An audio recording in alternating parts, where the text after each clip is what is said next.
আসছো ভাইয়া? হ্যাঁ আসছি। মোনা, মোনা, কি ব্যাপার, কি হয়েছে?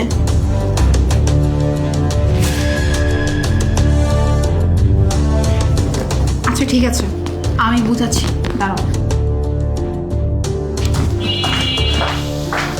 এই চুপচাপ এই বই খাতা রেখে দে। মানে 24 ঘন্টায় বই খাতা নিয়ে কি বুঝাতে চাস? হ্যাঁ, তুই অনেক লেখাপড়া করিস। এই তুই দেখছিস না তোর ভাই চলে আসছে? তোর ভাই যদি আসে তুই তো এক গ্লাস পানি নিয়ে দিতে পারতি, তাই না? নাকি এটা তোকে বলতে হবে? মানে আমি just বুঝি না, কাজ কাম কি কিছু নাই? হ্যাঁ, সারাদিন এরকম পড়ালেখা করলে হবে? এমনিতেই তোর বাপ মা মরে যাওয়ার পরে তোকে আমাদের ঘাড়ে তুলে দিয়ে গেছে। তোর কত খরচ বহন করতে জানিস? হ্যাঁ, তার উপরে লেখাপড়া, এই লেখাপড়া খরচ আর চালাতে পারতেছি না। সারাদিন শুধু পড়াশোনা, ঘরে কোনো কাজ নেই। আমি কি এই বাড়ির চাকরানি? হ্যাঁ, কাজ করার জন্য আসছি। তুই তো আমাকে কাজে একটু হেল্প করতে পারিস, তা না। তা কেন করবি? এই যে বই খাতা নিয়ে নাটক করবি, দেখাবি আমি পড়াশোনা করতেছি। শোন, চুপচাপ এই বই খাতা নিয়ে এখন এখান থেকে যা, আর তোর ভাইয়ের জন্য একটা চা করে নিয়ে যা।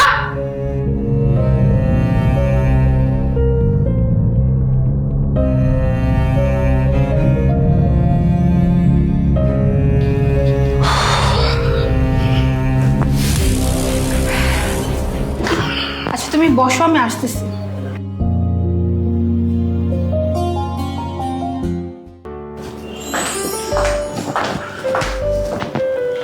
এই নাও পানি। কি ব্যাপার? তুমি কেন পানি আনছো? তুমি না ওকে পানি আনতে বলছো? আমি ওকে রান্নাঘরে একটু কাজে লাগিয়েছি। বসে বসে কত খাবে? হ্যাঁ, কাজকর্ম কি শিখতে হবে না? এরকম করে কাজকর্ম না শিখলে পরে পরে তো আমাদের কথা শুনতে হবে। তাই ওকে কাজে লাগিয়ে দিয়েছি। পারফেক্ট, তুমি একদম ঠিক কাজ করছো। আর এমনিতেও বাড়ির এই সমস্ত কাজ শেখাই তো ওর জন্য ভালো, তাই না? আর তাছাড়াও আমি একটা ডিসিশন নিয়েছি যে ওকে খুব তাড়াতাড়ি বিয়ে দিয়ে দিই। ঠিক আছে, তোমার যেটা ভালো মনে হয় তুমি তাই করো।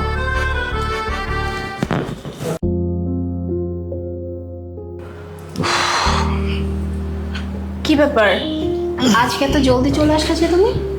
কাজ শেষ হয়ে গেল তাই চলে আসলাম। নদী কোথায়? ওকে দেখছি না। নদী নদী তো সেলাইয়ের কাজ শিখতে গেছে। আসলে দেখো না, জিনিসপত্রের দাম যে হারে বাড়ছে, তারপরে যে টেলারেরও তো দাম সব কিছু বাড়াই ফেলছে। তাই ভাবছে যে ও যেহেতু বাসায় বসে থাকে, কাজকর্ম ঠিকমতো করে না, এক কাজ করি ওকে সেলাইয়ের কাজ শিখ। তাতে করে কি হবে, ও যখন সেলাইয়ের কাজটা শিখে ফেলবে তখন এই যে আমাদের কাপড় চোপড় ওকে দিয়ে বানাবো, আর বাইরে কিছু অর্ডার নিতে পারবো, তাহলে তো আমাদেরই লাভ, তাই না? এর জন্যই ওকে কাজে পাঠাইছি, শেখার জন্য। গ্রেট, ভালো কাজ করছো। বাই দ্য ওয়ে, কখন আসবে? এসে পড়বে, ও তো এই যে 2-3 ঘন্টার জন্য শিখতে চায় আর কি। 2-3 ঘন্টা? আমি বলছিলাম কি, আজকে তো তাড়াতাড়ি চলে আসছি বাসায়, আমরা বাইরে খেতে যাব। আমি এটাই প্ল্যান করছি আর কি। তুমি এক কাজ করো, ওকে কল করে বাসায় চলে আসতে বলো, কারণ রাতে বাইরে থাকা ঠিক হবে না। আচ্ছা ঠিক আছে, আমি কল দিচ্ছি।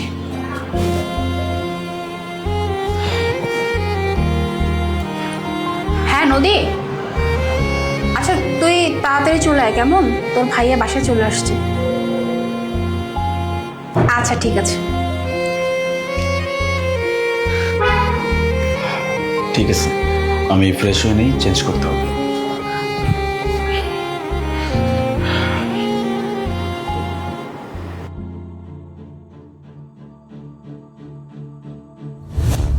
আরে আলিফ, তোর বোন বিসিএস ক্যাডার হয়েছে, পেপারে ছবি আসছে। বন্ধু ট্রিট দিবি না?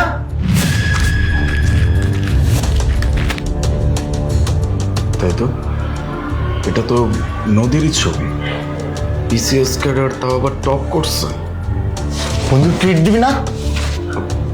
সে পরে দেখা যাবে, তুই এখন একটু যা, আমি পরে দেখা করছি। আরে যা না। মোনা, মোনা, মোনা, নদী। কি ব্যাপার, কি হয়েছে? কি হয়েছে?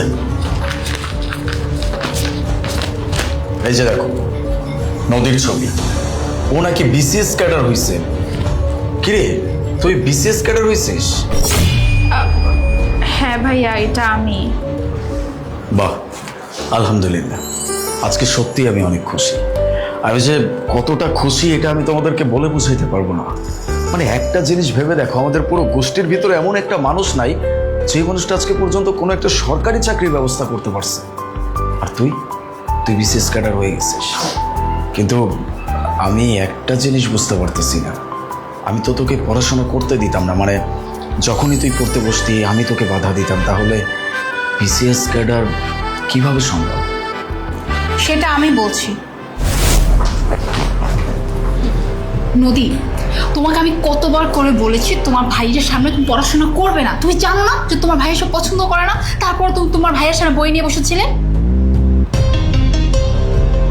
সরি ভাবি। যাই হোক, তোমার যদি পড়াশোনা করতেই হয় তুমি এক কাজ করবে, রুমের মধ্যে দরজা লাগিয়ে তারপর পড়াশোনা করবে। তোমার ভাই যেন জানতে না পারে তুমি পড়াশোনা করছো।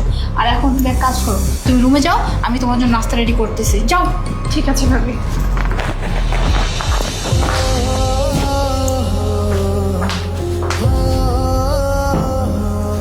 কি ব্যাপার নদী, কি হয়েছে? মন খারাপ কেন? ভাবি, আমার না মনে হয় লেখাপড়া করাটাই আমার সবচেয়ে বড় ভুল। আমার অনেক আগেই লেখাপড়া বাদ দিয়ে দেওয়ার দরকার ছিল। কেন হঠাৎ এই কথা? কি হয়েছে আমাকে সত্যি করে খুলে বলো তো। কি আর বলবো ভাবি, আমার আজকের মধ্যেই পরীক্ষার ফিস জমা দিতে হবে, নয়তো আমি আর এক্সাম দিতে পারবো না। এখন আমি কি করব বলো তো? বুঝতে পারছি, তোমার ভাইয়া তো চায় না তুমি পড়াশোনা করো, তাই তোমার ভাইয়ের কাছে আমি কিছু বলতে পারবো না। তবে তুমি চিন্তা করো না, আমি আছি তো। আমার কাছে কিছু জমানো টাকা আছে, ওই টাকাটা আমি তোমাকে দিয়ে দেবো। দেখো নদী, আমার অনেক ইচ্ছা ছিল পড়াশোনা করে অনেক বড় কিছু হবো, কিন্তু আমি করতে পারিনি। কিন্তু আমি যখন তোমাকে দেখি তুমি পড়াশোনা করো, আমার অনেক ভালো লাগে।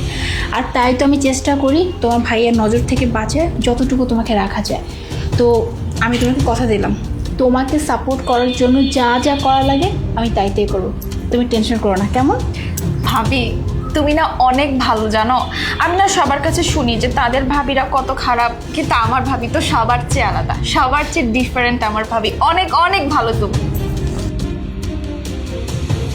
ভাইয়া, আমি আর যা কিছু হয়েছি সব কিছুই ভাবির অবদান, সব কিছু ভাবির জন্যই হয়েছে।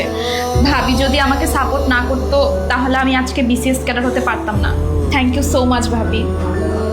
আসলে তোমাকে অনেক অনেক অনেক ধন্যবাদ। কেন দিচ্ছি জানো? যেই সাপোর্টটা একজন বড় ভাই হিসেবে তার ছোট বোনকে আমার করা উচিত ছিল, সেটা তুমি করছো। বাই দ্য ওয়ে, আজকে এত বড় একটা খুশির দিন, আজকে আমরা রেস্টুরেন্টে ডিনার করব, ঠিক আছে? চল তোমরা রেডি হও।